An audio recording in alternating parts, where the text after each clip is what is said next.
Sejam muito bem-vindos a mais um Tea Talk. E hoje a gente vai falar quais são os erros mais comuns que todo mundo que está começando no chá costuma cometer.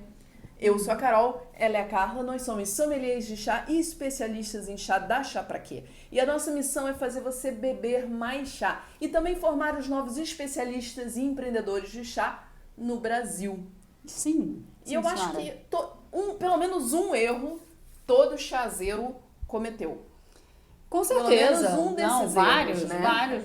vários, porque o que a gente vai falar aqui é bem abrangente e eu acho que minimamente a gente comete vários deles, assim. Quem tá começando no chá, eu cometi, pensando pra trás, acho que todos. É. Todos os 8, se não Eu não sei. a maioria. Conforme a gente for falando, a gente ela- vai lembrar. Ela não Eu cometeu cometi erros. vários. Todo mundo começa. Vários. Mas tem alguns que eu não cometi porque é o meu perfil, né? Meu perfil é estudar muita coisa técnica, ler muita coisa técnica. Então eu acho que pelo menos os 2 primeiros eu não cometi. Pode ser, mas os erros são bons, porque os erros fazem com que a gente aprenda. Melhore. Então, quando alguma coisa sai errado, né, eu gosto dessa visão de achar que erros são bons. Eu também então, acho. a gente aprende errando e fazendo muito chá e colocando a mão na massa no chá. Isso que eu acho que é o primeiro estímulo, façam chá, bebam muito chá, porque esse errar, acertar, é assim que a gente aprende. Tem uns que a gente ganha com a prática. Os 2 primeiros... Vamos lá. Então, que são são 8 os que eu vou falar. Exato. Os 2 primeiros estão ligados exatamente ao que eu falei, a alguns aspectos técnicos. E é por isso que, como eu sou chata, né? Esses daí eu fui chata desde o início. Mas, gente, o erro número 1, ele é muito comum. E ele é tão comum que eu já vi lojas que vendem chá, e não no Brasil, tá? Verdade, fora do Brasil, fazerem coisas... folhetos com esse erro. Que é confundir teína com L-teanina. Acontece muito. Exatamente. Às vezes a gente está conversando com as pessoas, a gente fala em L-teanina e a pessoa no meio da conversa volta lá e fala, não, porque a teína... E tipo, não, peraí. Eu tô falando de L-teanina. Então vamos começar, né? L-teanina e teína são diferentes. Elas são diferentes primeiro porque são compostos químicos diferentes. A teína é um alcaloide do grupo das xantinas e teína nada mais é do que cafeína. Perfeito. E que alguém um dia achou que botar cafeína no chá não ia ficar legal e chamou de teína. Mas o composto é rigorosamente o mesmo. L-teanina já é um aminoácido não proteico. Que a gente ama. Ou seja, outro componente químico, não tem nada a ver com cafeína. Temos que fazer um TikTok só sobre a L-teanina. Só sobre a L-teanina, porque é o grande barato do chá. Na própria planta, eles têm função diferente. Sim. A cafeína, ela está relacionada a um processo de defesa da planta. Ela é um inseticida natural. Para a planta, né? Exatamente. E a L-teanina, ela está diretamente ligada a todo o sistema de alimentação da planta. Ela tem uma ligação com a fotossíntese. Sim. E ela está relacionada à absorção de nutrientes da Camellia sinensis. Oh, neném. E pra gente ela faz tão bem. Né? Exatamente. Então, compostos químicos diferentes, funções diferentes na planta e efeitos completamente diferentes no nosso organismo. E que trabalham em conjunto, Exatamente. E sinérgicos. Sim. Né? Que é a maravilha do chá, que só a Camellia sinensis tem essa beleza. Então, se a gente falar teína, tá errado, a gente tem que falar em café. Se a gente misturar teína com L-teanina, porque os nomes são parecidos. São parecidos, são então, coisas diferentes. Teína, na verdade, é cafeína. Isso. E depois a gente tem a L-teanina, que é outra coisa. Outro assunto. A teína, ela é responsável por dar pra gente aquele sentido de alerta. Teína ou cafeína, é o que faz. Exatamente. É o que a galera que ama beber energia. Café só pra ficar ligadão. Exatamente. Isso. E a L-teanina, ela dá uma sensação de relaxamento, de bem-estar. Sem ser dopado, a gente sempre fala Exatamente, isso. estimulando as ondas alfa do nosso cérebro. Então, na verdade, esses dois em conjunto dão aquela sensação de alerta e relaxado que o chá tem. Que a gente sempre fala que é como o cão, né? O cão ou o gato, quando eles estão relaxados, dormindo, quem tem bicho vai lembrar bem dessa imagem. Eles estão lá, relaxadões, aí toca o interfone, blum, todo mundo levanta. Rapidamente, não tem aquela... A gente, né? Se a gente tá muito relaxado, nós humanos, a gente tende a ficar... dopado, né? Lesado. Aí, e a L-teanina faz exatamente isso, né? Em conjunto com a cafeína. Quer dizer, a cafeína, ela pode te dar aquela tensão, ou seja, te deixar atento. Isso. Mas, ao mesmo tempo, você tem A L-teanina que te dá Eu tô fazendo essa sensação. Ah, tá. Tem se ela esqueceu o que ela ia falar. Não. Eu tô assim... Focada. Entendi. E fala. Relaxada. Vai dar Não, mas é pra dar exatamente essa ideia. Eu gosto também de falar do modo avião. Não no modo avião do celular que a gente bota, que é exatamente quando você tá off. Não é isso. É o modo avião quando você não chama, você chama de outra coisa. Eu chamo de cruzeiro. Cruzeiro, porque a pessoa já foi aeromoça, então ela sabe. A gente decolou, aquela decolagem pra mim é horrível. Eu detesto já de avião. Isso é cafeína, né? Isso. Né? Impulso. Que no chá é diferente. No chá não tem aquele pum, porque você tem a L-teanina que vai te dando. Então é como se você levantasse voo e entrasse logo em velocidade cruzeiro. Isso. Que é quando você tá lá em cima no avião, você tá comendo, você tá tranquilo, tá tudo bem. Não tem nuvem, não tem cair. Que tem alguma turbulência. Não tem turbulência. É aquela coisa relaxada. Céu de brigadeiro. Você tá assim... O que é brigadeiro? No nome é céu de brigadeiro. Céu de brigadeiro. Bom, pra mim brigadeiro é uma coisa que se come, mas tudo bem, entendi. Vai lá. E tem só uma curiosidade pra finalizar. Ih, gente, que é um negócio novo. Caiu o quê? Não sei. Caiu alguma coisa? Bom, vamos... Peraí, deixa eu falar que é importante que eu vou falar. Bom, e só uma curiosidade, né? 0,5% do peso da folha seca é a teína. E 2,5% do peso da folha seca é L-teanina. Então você tem 5 vezes mais L-teanina do que teína ou cafeína. E isso é muito importante quando a gente entra em querer normatizar o chá Camellia sinensis e dizer, tem tanto de cafeína, então tem tanto de L-teanina na mesma proporção, ou até de como é que você libera isso na água. Cada chá é um chá, a gente vai falar isso mais adiante. Então, esses parâmetros de, se tem tanto de L-teanina ou tanto de cafeína, isso vai depender muito do chá que você está bebendo. Até porque... Que é como um indivíduo que está na plantação. Então, cada chá é único. A gente não pode dizer, sim, tem 5 vezes mais, que eu entendi o que você está falando. Mas 5 vezes mais de quê? É isso que eu tô falando. E, na verdade, você tem que pensar o seguinte, né? Tanto a teína quanto a L-teanina, elas são boas pra gente, mas elas não existem por causa da gente, né? Verdade. Elas existem por causa da planta. Sim. Então, elas vão atender as necessidades da planta. Então, você precisa de mais proteção a inseto, mais cafeína. Se ela precisa absorver mais alimento, né? Absorver melhor os nutrientes dela, mais L-teanina. Perfeito. Enfim. Perfeito. Então, esse é o primeiro erro. E é um erro muito técnico que você não vai cometer. Nunca mais. Segundo erro. Qual que é o segundo erro também tem uma ligação com a cafeína, que é aquela coisa de achar que chá preto tem mais cafeína que os outros chás. Isso a gente, inclusive, já chamou de mito, né? Um mito muito grande. E, na verdade, eu nem sei se eu coloco aí junto, né? Que é o erro de você se preocupar com a cafeína. Também. Né? Eu acho que é um ponto até...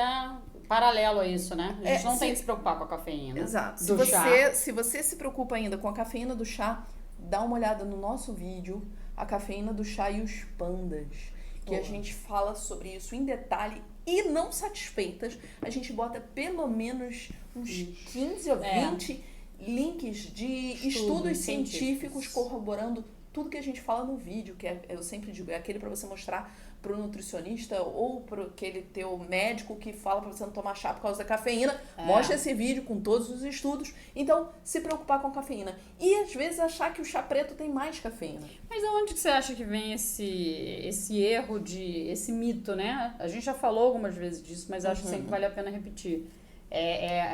Tá incutido em várias culturas, não só na brasileira, nos Estados Unidos às vezes a gente ainda se fala isso, é muito difundido. Na Europa também. Muitas lojas falam isso. Tanto é que tem gente que faz chá descafeinado. Que fujam disso. Que não é legal. Exatamente, porque é um processo químico descafeinar o chá.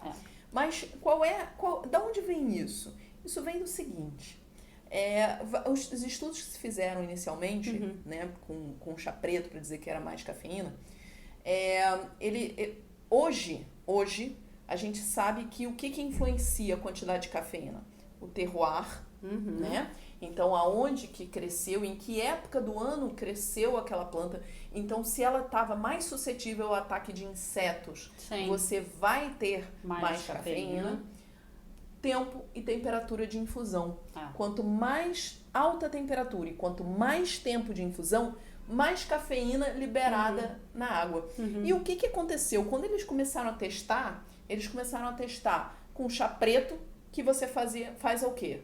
Maior tempo e maior temperatura. Sim. Botava lá quase 100 graus e colocava 5 minutos de infusão. E da onde geralmente vinha aquele chá preto? Eles faziam muito com açã. Nossa, Então, é a mesma coisa. Exatamente. Pegar um Sri Lanka de Ruhuna e fazer a mesma coisa. Exato. São áreas mais quentes, úmidas, em que você vai ter uma presença maior de insetos, então você vai ter mais cafeína. E o chá, por si só, nesse terroir, eles já são mais encorpados também. Exatamente. Eles tendem a ser mais encorpados. E aí você pega o chá preto, pega um chá verde, chinês, outro terroir, mais frio, e outra coisa, é feito a menor temperatura, menor tempo, compara um com o outro, gente. Vai dizer chá preto tem mais cafeína. É totalmente errado. Então, não, gente. Hoje é muito difícil a gente dizer de um chá que tem mais cafeína do que o outro. A gente tem algumas ideias e estão relacionadas a terroir, estão relacionadas, por exemplo, à quantidade de brotos. Sim. Quanto mais brotos tiverem, sabe? Mais... Por isso que a gente fala que o chá branco, feito de brotos, vai ter mais cafeína. Vai ter mais cafeína. Mas muitas vezes não liberava essa cafeína porque você fazia uma temperatura mais baixa. Baixinha, em menor tempo. Exato, entendeu? Então, são vários fatores. E, gente, não tem que se preocupar com a cafeína, vê o nosso vídeo, porque essa história de se preocupar com a cafeína do chá é demodê. É besteira, essa coisa de café. Você não pode tomar o chá antes de dormir por conta da cafeína. Gente, todo mundo do chá, quem bebe chá, se você chegou hoje, você está começando no mundo do chá, não se preocupa. Todo chazeiro, ele bebe o seu chá antes de dormir. Na verdade, até te ajuda a dar um soninho, né? Dar aquele conforto gostoso. E se você não entendeu muito o conceito de terroir, a gente sabe que o conceito de terroir é bem amplo. A gente tem um TikTok só sobre ele. Chama-se o Espetaculoso Terroir, que é uma coisa maravilhosa. Terroir envolve tudo, envolve terra, clima, envolve pessoas também. O processo, a mão de quem produz também faz parte do terroir. Então vale a pena assistir esse TikTok, porque a gente entra nesse detalhe. Exatamente. Que é o que eu falei antes. Que dá pra entender mais, né? Sim, é o que eu falei antes. Aquela planta que está sendo colhida lá, naquele lugar, ela é um indivíduo. Então, um chá verde no Japão, colhido e processado de tal forma, ele é diferente, sim, do chá verde que está logo ao lado, colhido e processado, às vezes, de uma forma muito parecida, mas ele é diferente, porque às vezes você muda 10 metros, você já mudou completamente todo aquele espaço. E essa lógica já vai levar para o terceiro erro. Que é fazer o chá da mesma maneira para todo mundo. Verdade, essa aí eu quero explicar porque eu adoro. Esse eu adoro porque é onde a gente entra já mão na massa, na técnica de fazer chá. E a verdade é que a Camellia sinensis, não vamos nem entrar em outras plantas, as ervas, as infusões, elas são as que mais sofrem ainda. Porque pelo menos pro chá, Camellia sinensis, a gente tem uma tabelinha que eu detesto, e a gente fala que você gosta de falar, né? Síndrome da tabelinha. Mas o chá Camellia sinensis tem uma tabela, que é quase como se fosse um mapa. Então ele te orienta no início, para todo chazeiro que está começando, como é que você deve fazer o chá. As infusões, as ervas... É uma bússola. Vamos entrar nesse detalhe. Mas as infusões, as ervas, elas não têm nem isso. É basicamente o quê? 10 minutos, ferve a água, tampa, abafa por, às vezes, de meia hora, 1 hora. Então, as coitadas das infusões, menos ainda. Sofrem mais. Sofrem muito mais. A Camellia sinensis tem uma tabelinha, como a Carol falou. Não é um bom mapa. É como se fosse... Como é que você gosta de falar? Que é tipo uma bússola. É uma bússola. Você chega na cidade que você não conhece, aí você fala, tem que ir na zona sul do Rio de Janeiro. Aí você bota a bússola, zona sul. Mas, gente, a zona sul é enorme, mas aí você vai ficar lá andando pra sul. Pode ser que você chegue no meio do oceano. Sim. Mas, enfim, é uma bússola, né? Não é nem um mapa. Porque ela trabalha o quê? Ela trabalha basicamente, a tabela, ela trabalha com os tipos de chás, as famílias, as 6 famílias. Ela considera o quê? Tempo e temperatura.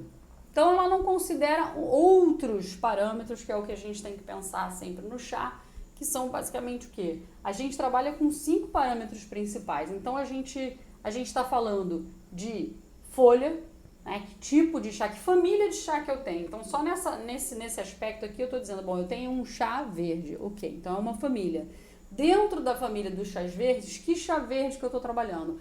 Eu estou trabalhando com um sencha japonês, exemplo. Tá, e esse sencha japonês é o quê? De primeira colheita, segunda colheita? Como é que estão as folhas? Estão muito quebradiças? Estão inteiras? Então, tudo isso é um aspecto que a gente tem que observar. O segundo ponto que a gente tem que observar, um dos parâmetros, é o tempo de infusão.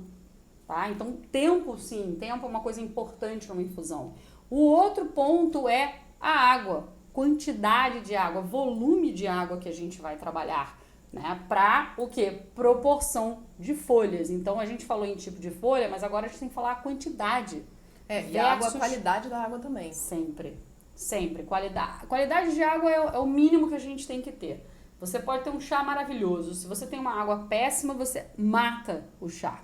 Mas aí, voltando aqui, então o quinto parâmetro seria, me perdi aqui, temperatura. Temperatura eu falei? Não. Temperatura. Então a gente tem a família do chá, o tipo, de folha, tamanho, né? de folhas, cor das folhas, todas essas coisas que a gente tem que analisar. A gente tem que analisar tempo, aí eu pulei pra cá, né? Vamos falar, volume de água, qualidade de água, como a Carol falou, quantidade de folhas, né? Proporção, e tempo e temperatura. Obrigada. São esses 5. Eu vou explicando e vou me perdendo em qual que eu já falei. São os 5. Ficou claro? Então, sempre que a gente vai fazer um chá, a gente tem que pensar nisso. E aí, quando a gente está falando... Então, quando eu estou falando da família do chá, eu estou falando de um sencha, de lugar tal. O sencha do lugar tal, do senhorzinho tal, ele vai ser diferente do sencha que, de repente, foi produzido aqui no Brasil, porque são lugares completamente diferentes. E ele vai ser diferente, inclusive, do sencha que foi produzido ao lado dele lá no Japão, porque são indivíduos diferentes. Então, a gente tem que pensar o seguinte, quando a gente está falando em padronizar tabela, a gente ignora quem é aquele chá, o que é a individualidade do chá. Isso. E a gente também ignora, como um segundo ponto, que é importantíssimo, a individualidade de quem está bebendo, você. Porque, como a Carol falou, na cafeína, a gente, por exemplo, né, Sri Lanka, que a gente conhece bem. No Sri Lanka, as pessoas fazem o chá expresso, geralmente a 5 minutos, com água fervendo. Então, você tem um resultado em xícara, nossa, bem forte, né? Bem impactante. Eu não consigo beber chá assim, então meu paladar Carla, ele não tolera um chá preto dessa forma. O paladar da Carol já aceita. Então, fazer um assam, vamos falar Sri Lanka, fazer um chá de Sri Lanka, da região de Ruhuna, e aí eu entraria em todos esses detalhes aqui que a gente, né, não vou explicar nesse momento, mas observando tudo isso. Para Carol, a 5 minutos, tempo de infusão 5 minutos, temperatura de água 100 graus, funciona? Funciona. Para Carla não funciona. Quem é que tá certo, quem é que tá errado? Eu que tô errada? Ou é a Carol que tá errada? Ninguém tá errado, tá? O certo é a gente fazer pro nosso paladar. Que a gente goste, né? Que a gente curta, que a gente ache, né, saboroso. Então, isso posto, quando a gente tem uma tabelinha, a gente tem uma coisa muito simplificada. A gente tá falando só de tempo e temperatura, a gente não tá pensando nas outras coisas todas que eu falei. A gente não tá pensando na individualidade daquele chá, como é que ele se comporta na água, porque sim, cada chá se comporta de uma forma diferente. E a gente não tá pensando na individualidade de quem está provando. Então, isso daí para quem trabalha com chá é super crítico. Porque você não vai Total. vender o seu chá se você fizer ele errado. Você vai como você fala que eu gosto, da graça a desgraça. Então, pra ela, eu servi um chá 5 minutos preto maravilha, ela, ai, que delícia, usa uma pra cor. Ela não volta nunca mais. Eu não volto nunca mais. Eu vou dizer, nossa, aquela chá loja ruim. Tem chá muito amargo, que coisa ruim. A não ser que eu conheça de chás, eu entendo, eu perceba, pô, eles fizeram muito forte, não foi feito pra mim. Então, a gente tem que entrar a tabelinha, a gente tem para quem está começando, né? Os especialistas, chazeiros já experts, eles não usam tabelinha, não precisa usar a tabela de tempo e temperatura. Mas se você está começando, você tem que usar, porque minimamente ela vai te dar um norte aí, bom, chá preto, tá? a 5 minutos, 80 a 90 graus, ok. Então tá, pelo menos eu tenho um direcionamento, que é o que você falou, é a bússola. Se você quiser trabalhar com o GPS para você chegar no endereço certo que você quer, você bota lá no Waze direitinho ou no Google Maps, aí você tem que conhecer e estudar e se aprofundar no mundo do chá. Especialista. Se tornar um especialista para você entender como é que você vai chegar naquele número certo, naquele ponto certo que você quer de infusão ou naquele endereço perfeito. E sabe o que acontece? Tô com sede. Fala. Esse erro aí, esse terceiro erro, leva a gente pro quarto erro. Qual que é? Porque exatamente por causa disso, as pessoas tentam facilitar e só oferecer blend. Tá. Só Verdade. tomar blend e só oferecer blend pros amigos ou pros clientes. Posso falar desse? Porque eu acho legal. Falar. Porque acontece, na minha visão, blend é uma coisa bacana.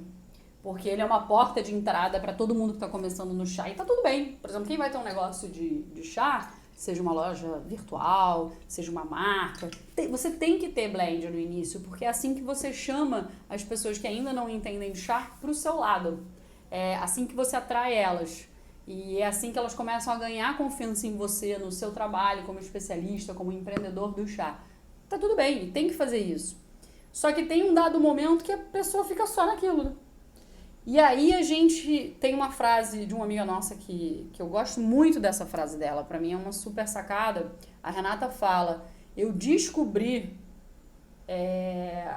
que na verdade os chás puros são a grande diversidade do chá, quando eu achava que eram os blends. A variedade do chá tá no puro e não no blend. Isso. A gente tende a achar que a variedade e a diversidade de sabores, ela tá no blend, porque o blend é um chá base com o quê? Com flores, frutas. Então, realmente, você tem um leque de possibilidades gigantes. Mas por que o blend não é a diversidade, sim um chá puro?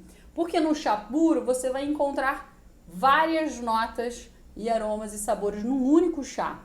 Quando num blend, você vai ter o quê? De repente você tem... É a essência. É ali, é a essência. Morango com canela. Tum. É aquilo ali. É isso, vai sentir.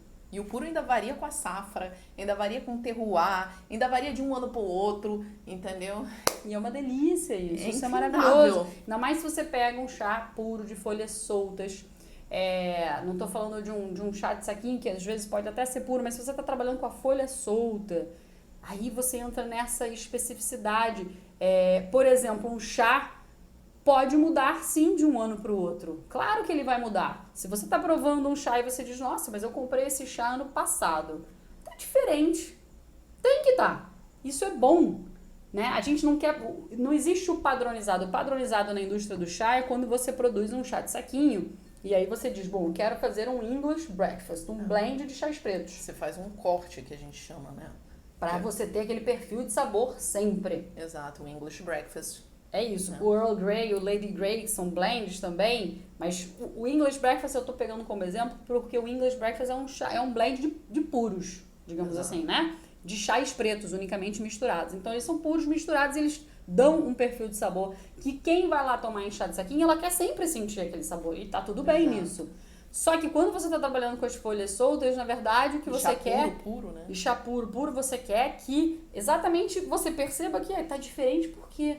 Pô, se tá diferente, alguma coisa aconteceu lá do outro lado do mundo. De repente choveu menos, de repente choveu muito, de repente tem um vento novo, teve alguma outra coisa que aconteceu. O vizinho plantou outra coisa do lado. O vizinho resolveu plantar banana que não tinha na plantação do lado e isso interfere o sabor pelo solo, pelo vento, pelo clima, por tudo isso. Isso é maravilhoso. E o que acontece Porque sempre vai ser novidade. Quando você oferece só blend, ou se você consome só blend, nem você se desenvolve e você nem desenvolve o teu amigo, ou o teu cliente, ou quem você tá indo. Também. Você fica ali, né? Entendeu? Legal. E a gente fez um TikTok sobre isso, né? Sobre blends? Sobre blends. Sim. Sobre quem quer vender só blend. Ah, e verdade. só vende blends. E por que isso não é um bom negócio, né? Se você não viu, dá uma olhada nesse TikTok, acho que né? A gente tem um sobre blends, explicando o que é blends, e a gente tem o Chá Puro Vende. Exatamente, que é esse daí que você o tá Chá falando. Puro Vende, que é exatamente falando por que as pessoas querem ficar só vendendo blend.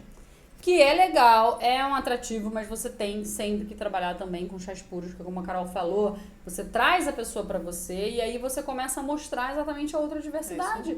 E é muito maior. Porque efetivamente uma hora, tá, isso aqui, até tem blend maluco, blend com sabor de brownie, a gente fala disso. É legal, mas é o sabor do brownie. Cara, num único chá aqui eu posso estar sentindo várias coisas, percebendo várias coisas agradáveis. É outra experiência. E aí a gente pode chegar pro quinto erro. Isso que eu ia falar. Quinto erro. Qual que é o quinto erro? O quinto erro é não praticar e não oferecer o chá na técnica de Gongfu. Se você não sabe o que é a técnica de Gongfu, é uma técnica chinesa de preparação do chá. A gente tem um TikTok só sobre Gongfu. É diferente da chaleira, da tea maker. Sendo que eu acho até que a gente pode incluir a tea maker dentro do conceito que eu vou falar aqui.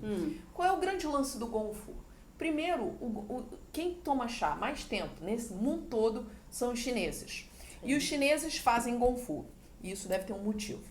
Porque eles levaram anos para desenvolver uma técnica que aproveitasse o máximo do chá. Então, principalmente quando você entra no mundo dos chás puros, você tem que ir migrando para o Gongfu. Você tem que ter os seus momentos Gongfu, porque vai ser o momento que você vai extrair o máximo de aromas e sabores daquele chá. E o Gongfu, ele vai muito além da degustação do chá. Sim. Ele tem todo um ritual que te dá uma experiência completa. Então você está falando da experiência em si, né? Exatamente, porque toda a técnica, todo o enredo do Gongfu, ele é uma experiência sensorial completa. E nesse ponto, se eu fizer um paralelo para Tea Maker, também é. Porque a Tea Maker, tem muita gente que não conhece a Tea Maker ainda e acha bonito, né? Você tá lá preparando chá, ela é transparente, diferente de muitos bules, né? Ou chaleiras que se usavam há um tempo atrás, são escuras e você não tá vendo o que tá acontecendo com o chá. Então isso te dá aquela experiência sensorial, visual, né? Eu acho que talvez eu pudesse melhorar aqui esse número 5 e dizer que o quinto erro é não vivenciar e nem oferecer uma experiência de chá. Boa. E seja o Gongfu, que eu acho um dos métodos mais bonitos de você degustar o chá. Você tem a cerimônia japonesa, que é bem mais complexa. Você tem a Tea Maker. Você tem o próprio o chá das 5, que é uma experiência completa. O que não pode acontecer é você, por exemplo, você pegar e só servir o chá pronto. Você não pegar quem você está convidando para participar daquela técnica de infusão e você não participar daquela técnica de infusão. A técnica de infusão é muito aquele momento presente, é uma coisa muito legal, muito gostosa, e é você ir com chá além de uma bebida, né? Que nem você, por exemplo, a gente faz chá assim de litrão, né, na infusão a frio, pra gente beber o dia todo. Por causa do calor do Rio de Janeiro. Que aí eu quero benefício, eu quero sabor e quero... é o chá como hidratação, bebida. Isso. No momento em que você faz um Gongfu, ou que você chama prepara... alguém, né? Você tá chamando pro momento. É uma experiência muito completa. A gente tem uma amiga que então, só tomava... só um segundo. Tanto no caso de você convidar um amigo, como você oferecer para um cliente, né? E você degustar também. E você, se você tá começando, é isso. Entendi. Legal, mas fala. Desculpa eu interromper. A gente tem uma amiga que ela só gostava de chá quando a gente botava com açúcar e um monte de coisa. Fruta, drink, não sei o que. Porque ela é formiguinha, né? Exato. E aí a gente chamou ela um dia para uma confraria aqui, a gente já tava preocupada o que ela ia tomar, né? Porque ela já era meio que da Coca-Cola, já tomava a Tea quando tava com a gente. E a gente tava numa confraria que seria 99% Gongfu. E o que aconteceu? Ela curtiu, ela tomou chá sem açúcar nenhum. Eu fiquei impressionada. Ficou apaixonada pelos chás brancos. É isso que eu achei o máximo. E eu fiquei impressionada porque eu cheguei a fazer 1 litro de chá pra ela, adoçado do jeito que eu sei que ela gosta, mas ela se encantou tanto pelo ritual, ela tava curiosíssima com aquela coisa de pá fazendo. Exato. E ela bebeu, provou, foi aos pouquinhos, porque o Gongfu também são pequenos shots. Eu fiquei boba. Eu não acreditei que isso pudesse. Isso quebrou até uma objeção minha, né? Exato. Gongfu, pra quem tá começando, é difícil. Mas funciona. E eu vi mais de uma vez isso acontecer. Não quer dizer que vai funcionar pra todo mundo. Mas tenta a experiência. É isso. É o que eu acho que você tá falando, é muito importante. Faça todas as experiências. Ou mostrar Tea Maker, ou mostrar o Gongfu. Claro que se você está começando hoje no chá e você não conhece a técnica Gongfu, tudo bem. Você não precisa fazer pelo Gongfu. Você pode ir pela Tea Maker, que é mais tranquila. Mas pensa na experiência. Né? Pensa na experiência. Mas tem um perigo que vai levar a gente pro erro número 6. 6? Tá, estamos Isso, 6. vai levar pro erro número 6. E esse erro é o seguinte, é você ficar com foco nos aspectos técnicos do chá. Acontece. Acontece. Mas olha só, cara. Quando você tá começando, é muita novidade. Pois é. Então, primeiro... Mas exatamente porque é a novidade que você quer decifrar. Por exemplo, pega esse chá aí.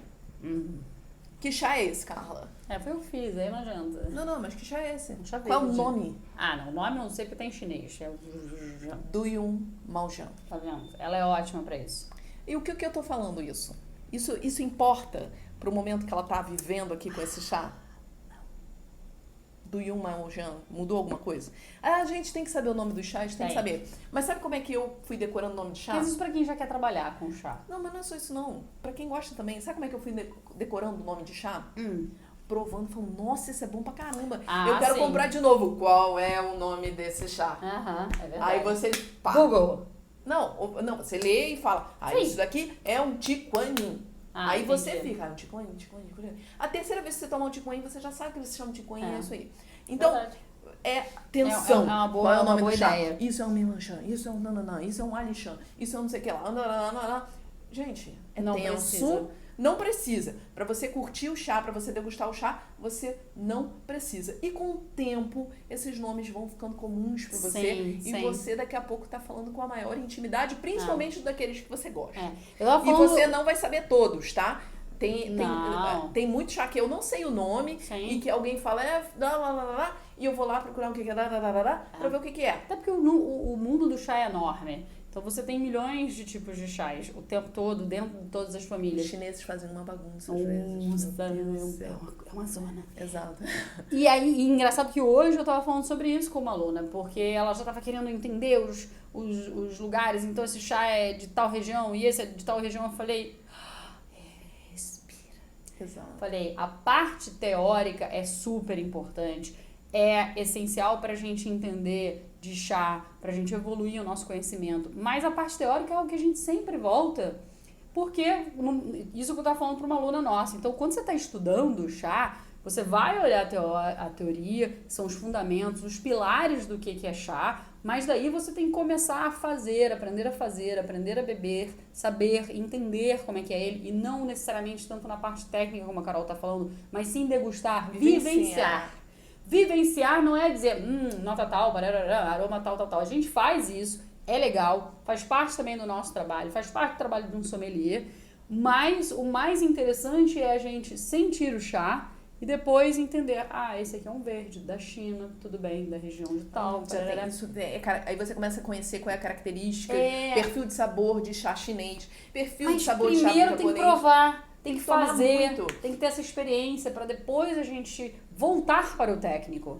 Não adianta você saber o nome de todos os chás se você não toma muito chá. Até porque você não vai decorar tudo isso. Você não vai decorar, é muita coisa. E mesmo que decore, pra quê, gente? Pra quê? E isso eu vou chegar muito e vou falar muito da parte técnica também de descrição, de análise sensorial. Notas de aroma. Exato. Olha só. Qual é a importância disso? A importância disso é você conseguir descrever um chá. Sim. Beleza? A primeira descrição dele ali, você fazer essa descrição se você quer vender, se você quer. Mas a nossa experiência mostra o seguinte: o que vende não é só dizer nota disso, nota daquilo outro. É você fazer a conexão daquele chá com a emoção. Os chás que mais me dão vontade de provar são aqueles que a pessoa que descreveu coloca a emoção. Isso acontece com a gente direto. Se você vê as nossas análises sensoriais, a gente fala muito de memória organoléptica, a gente fala muito disso, a gente coloca muita emoção. E isso funciona de tal maneira que a gente tem seguidor que fala pra gente, no dia seguinte eu saí correndo e fui comprar esse chá. A descrição técnica da Carol, com notas disso, daquilo outro, é isso que fez a pessoa comprar? Ou é a emoção que a gente imprintou, que a gente colocou na descrição daquele chá, né? Que a gente chama de selo promocional, que é aquilo que a gente coloca para vender o chá. E conexão e emoção gera conexão. Sim, então, verdade. Se você vai vender um chá, se você quer que uma pessoa tome um chá, vai muito mais pela emoção. E como é que você descreve essa emoção? Né? Como é que você descreve essa emoção? Vivendo. Sim, experimentando, provando, Exato. vendo como ele te faz sentir. E eu gosto aí eu acho legal, a gente gosta de ver, né, a gente tá sempre, a gente gosta de comida, então a gente vê de vez em quando MasterChef, esses programas de comida, outros programas também. E uma das coisas que o pessoal do MasterChef sempre fala, os chefes, e eu acho muito legal, e isso vale pro chá também, é o seguinte: no final das contas, o prato pode ser o melhor, né? Eles pensam, bom, você serviu o prato, a comida no melhor prato, a experiência de quem está consumindo, do cliente, tá legal, ele tá conseguindo cortar, o prato é adequado, tá bem preparado, no sentido de tá bem colocado, é harmonioso, tem tudo isso. Mas no final das contas, o que vai ganhar sempre é sabor. O prato pode estar lindo, perfeito, o melhor prato, a combinação de ingredientes está ótima, mas aí você prova e tá uma merda, né? Então não vai ganhar. Então com o chá é isso também. Então o que tá gostoso? Ele é bom pra você? Ok, eu gostei desse chá. O que ele me provoca? Porque se você gostou, ele tá te trazendo alguma coisa. Ele tá te... E se você não gostou, é porque ele também tá mexendo em alguma coisa. Exatamente. Esse chá é esquisito. Por que é esquisito? Tem alguma coisa que ele tá te provocando. Lembra uma pessoa que a gente conheceu que não gostava do meio a meio?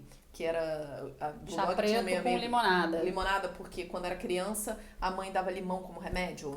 E aí, pronto, o cara ficou na cabeça de que limão era doença, tava doente e tudo, então ele não gosta de nada com limão. Então, tá muito ligado, né? A formação do nosso paladar, a gente também tem um TikTok só sobre paladar, tá muito relacionada às emoções, aos links emocionais que a gente faz. Então, gente, olha só. A não ser que você seja um tea taster, que é aquela pessoa que vai precificar chá lá na plantação, ou que você é um tea master, que vai dizer o erro de processo da formação, do que te adianta você acertar ou errar na análise sensorial? O que adianta? Vai fazer você degustar melhor o chá? Vai fazer você vender mais chá? Não, o que vai fazer você degustar e você vender mais chá, de qualquer maneira, é você beber mais chá. E você aproveitar mais o chá. A parte técnica, ela vem com o tempo, ela vem com a experiência. Então, também assim, se alguém vira pra você e fala que isso daí tem notas de quê? Ela falou nota de melão. Exemplo. E aí eu viro para ela e digo, tá errado, não tem nota de melão. Qual é a experiência que a pessoa vai ter? E quando você fica preso nesse negócio, você também tira a experiência do outro. Você tira o direito do outro sentir a nota de melão. A gente fala muito isso nos TikToks, às vezes eu tô provando, penso em nota e tal, porque a gente automaticamente vai fazer isso, a gente tem que fazer. E eu falo, putz, tem tal coisa. Eu falo, cara, putz, influenciei, foi mal. Porque automaticamente você influencia uma pessoa. Você deu a ideia, né? Você tá andando num corredor, tem uma pessoa na tua frente, a pessoa na tua frente, né? E você tá atrás, a pessoa na tua frente dizia, ó, passou um rato, você não tá vendo? Você diz, caraca, rato. Você influencia a pessoa. Se a pessoa não provou, ela não tá vendo, ela não tá sentindo, você vai automaticamente influenciar. Então, putz, tem um rato, tem um ladrão, alguma coisa. A mesma coisa pro chá. Notas de melão. Aí você prova assim, nossa, é verdade, não tinha percebido. Mas é ruim isso, né? Exato. E o que você tem que ter é a sensibilidade, principalmente quando você tá oferecendo pro outro, de deixar o outro ter aquela experiência. Se você vê que a pessoa tá completamente perdida, deixa também. Não, deixa, mas aí começa a dirigir ela pela emoção. Ou Começa a perguntar. Sim, falar, o que você tá sentindo? O que você tá sentindo? Porque muito mais do que gosto que você tá sentindo, que nota de quê, de dananana, é o que você tá sentindo. Emoção. Que memória que ele te traz. O que é esse chá?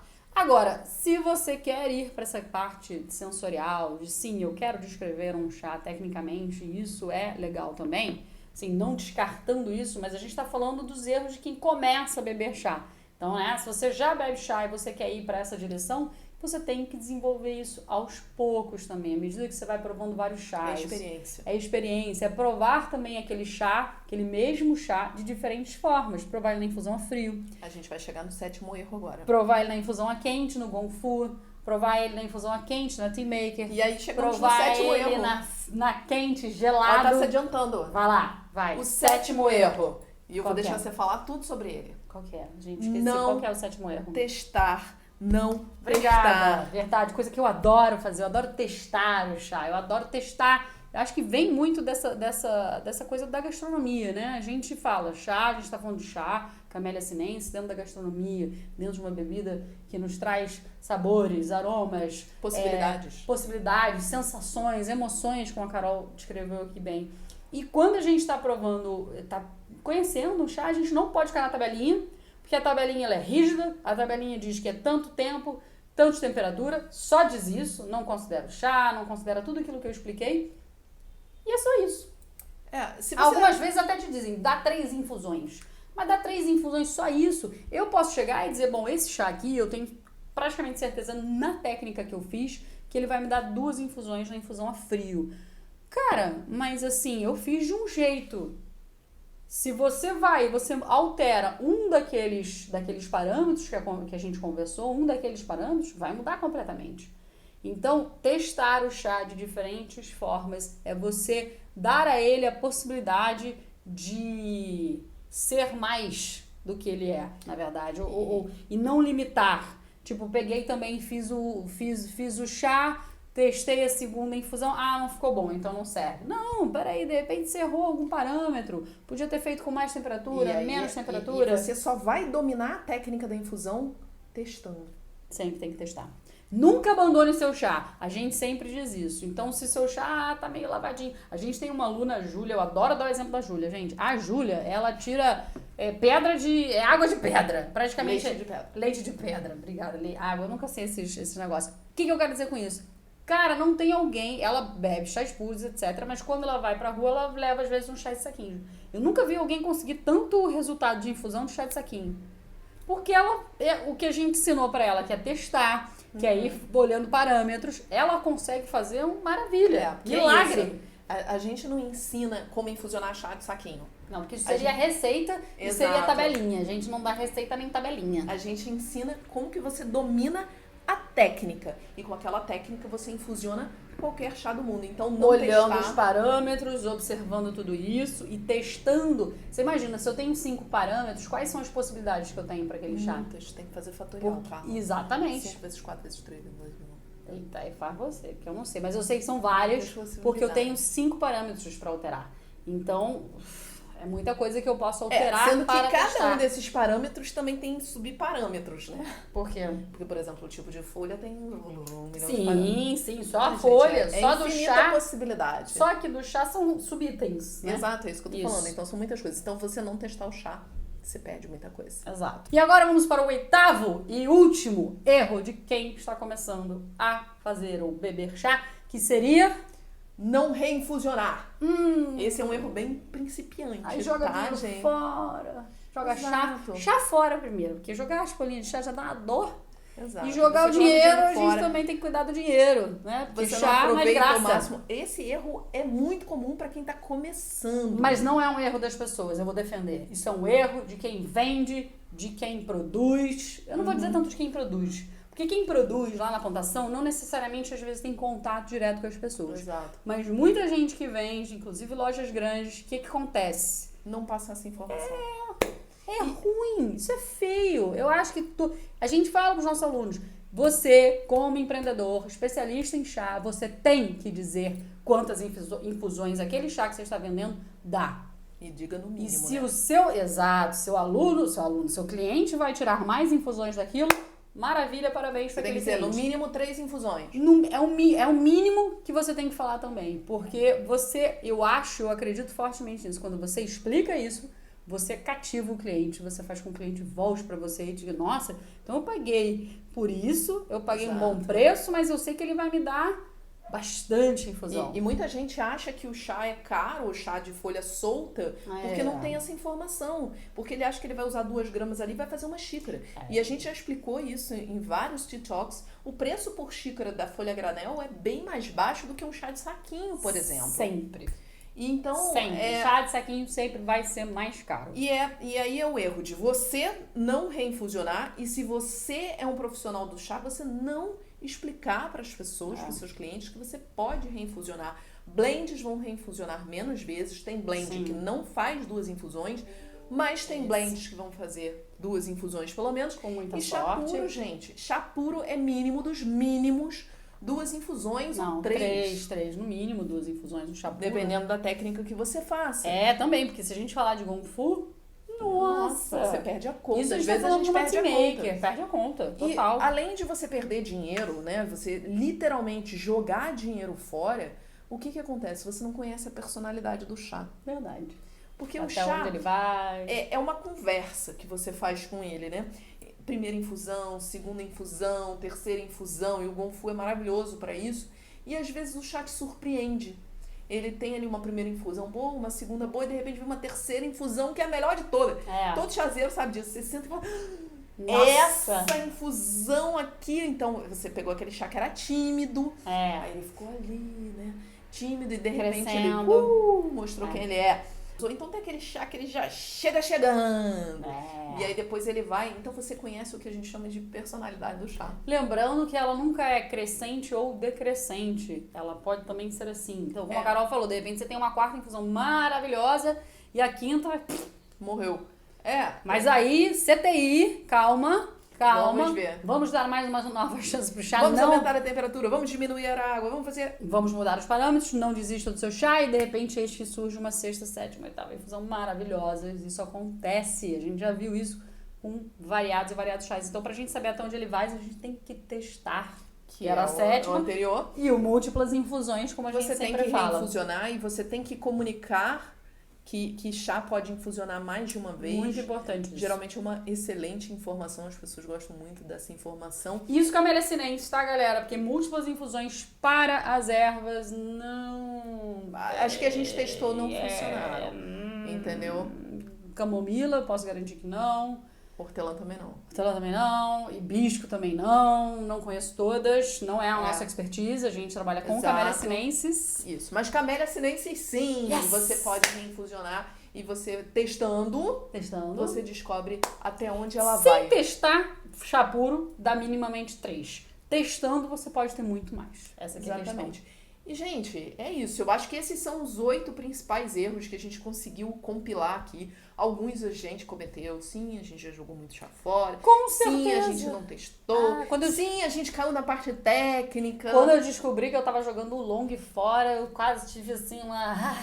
Eu não acreditei. Eu tinha recebido um long do Taiwan, as bolinhas lindas, aí fiz uma, mal elas abriram, eu joguei fora. Então. Depois, quando eu descobri que podia reinfusionar, eu falei assim... Ou Isso seja, já foi, se já estava no lixo há dia, já era. todo chazeiro que se preza passou por esses erros aí. E não vamos passar mais, você não vai passar mais, porque agora você tem esse vídeo aqui falando os 8 principais erros. Se tem algum que a gente esqueceu. Isso, se tem algum erro que você fez e a gente não falou, coloca aqui embaixo pra gente. Diz se você gostou também desse vídeo, pra gente ter certeza que a gente tá gerando conteúdo de valor pra você. Se inscreve no nosso canal, toca o sininho para ser notificado. Ah, acertei! Acertou. Eu sempre confundo o sino com a inscrição. Sino é pra você ser notificado toda quarta e sexta a gente tá aqui com os nossos TikToks. E é isso. E também estamos no Instagram. Se quiser conhecer mais, ver os nossos processos de infusão. Hoje de manhã eu fiz essa belezura aqui. Quem tava lá me assistindo viu eu fazendo. Então você pode aproveitar também esse conteúdo nosso. E é isso. Até o próximo. Tito. Valeu, galera. Tchau, tchau. Tchau.